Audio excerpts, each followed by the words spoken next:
ज्यावेळी त्याला वाटलं त्यावेळी तो स्वतः दक्षिणेमध्ये आला आणि त्याच्या लक्षात आलं की छत्रपती शिवरायांच्या नंतर खरंच एकमेव त्याचा वारस आहे की शंभूराजे हे स्वराज्य वाढू शकतात, सांभाळूच नाही तर वाढू सुद्धा शकतात हे त्याच्या लक्षात आल्यानंतर त्यानं संभाजीराजांना कैद करण्याचं किंवा त्यांना मारण्याचं किंवा नष्ट,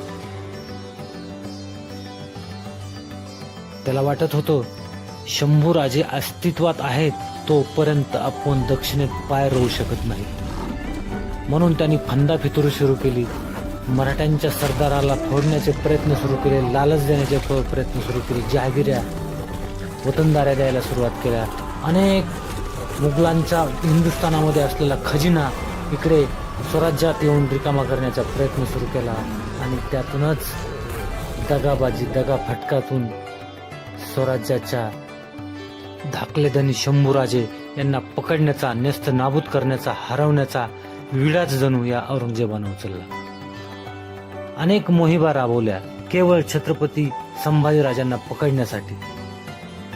त्यात तो यशस्वी झाला आणि संभाजीराजे कोकणातील संगमेश्वर या ठिकाणी असताना त्यांना पकडण्यात आलं आणि औरंगजेबाच्या समोर हजर करण्यात आलं.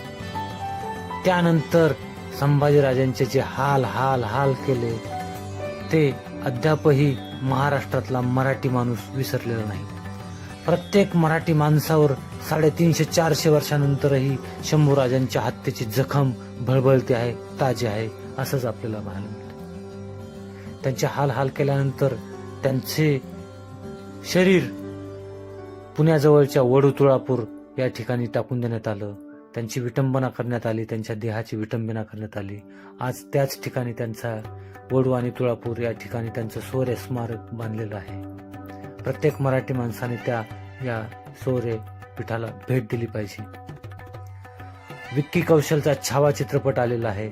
या छावा चित्रपटातला शेवटचा अर्धा तास बघितल्यानंतर हिंदुस्थानातला, महाराष्ट्रातलाच नाही तर संपूर्ण जगातला माणूस हळहळल्याशिवाय, तळतळल्याशिवाय राहत नाही. एवढी कौर्याची सीमा या औरंगजेबानं शंभूराजांच्या हत्येसाठी वापरली होती.